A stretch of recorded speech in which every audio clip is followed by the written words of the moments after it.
Milli dəyərlərimizin yaşadılması istiqamətində türk xalqlarının etnoqrafiyası və folkloru ilə bağlı ilk maarifləndirici videonu təqdim edirik. Türk xalqlarının mənşəyi ilə bağlı nümunələrə görə düşmən hücumundan sağ qalan bir türk uşağını qurd xilas edir və ondan törəyən nəsil türk tayfalarının əcdadı hesab olunur.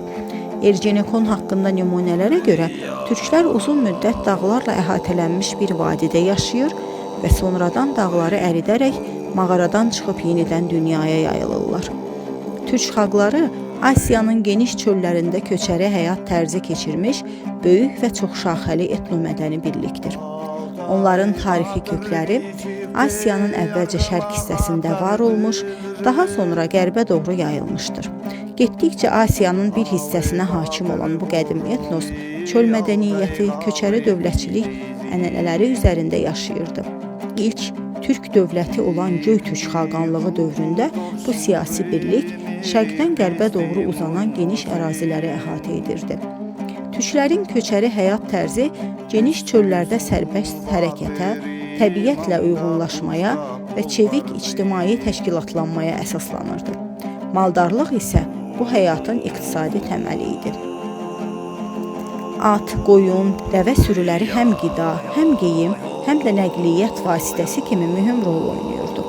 Zamanla türk tayfaları qərbə doğru yayılaraq Mərkəzi Asiya, Qafqaz, Yaxın Şərq və Anadolu daxil olmaqla müxtəlif coğrafi ərazilərdə dövlətlər qurdu və yerli mədəniyyətlərlə qaynayıb qarışdı.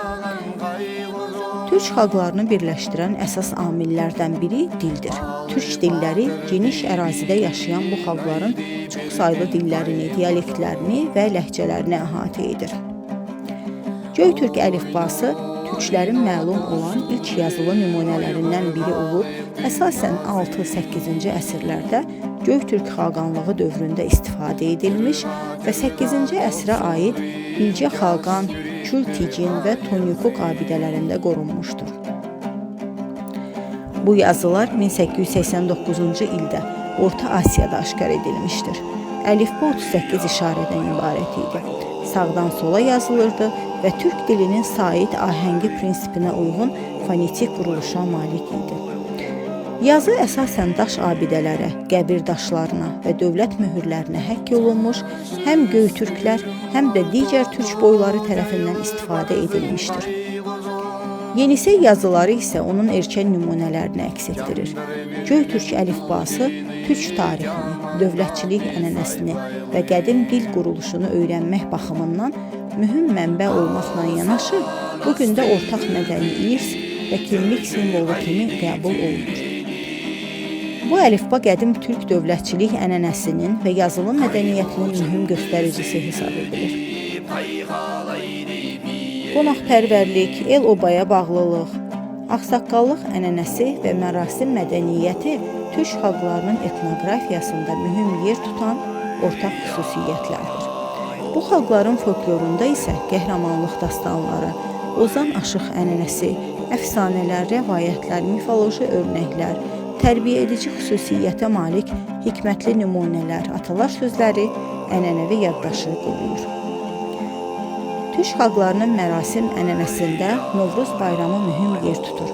Baharın gəlişi, təbiətin oyanışı şərəfinə keçirilən bu bayram bir çox adət ənənəsi ilə birlikdə mədəni irsin canlı şəkildə yaşadığını və qorunduğunu ifadə edir. Bugün türk xalqları əsasən Azərbaycan, Türkiyə, Qazaxıstan, Qırğızistan, Özbəkistan və Türkmənistan kimi müstəqil dövlətlərin ərazisində yaşayan türklərdən, Rusiya Federasiyasının müxtəlif bölgələrində yaşayan tatarlar, başqırtlar, yakutlar, çuvaşlar, qaqavuzlar, Krım tatarlarından, Çin Xalq Respublikasının Sincan bölgəsində, İranın şimal-qərbində və Balkanlardan Sibirə qədər uzanan geniş coğrafiyada yaşayan türklərdən ibarətdir.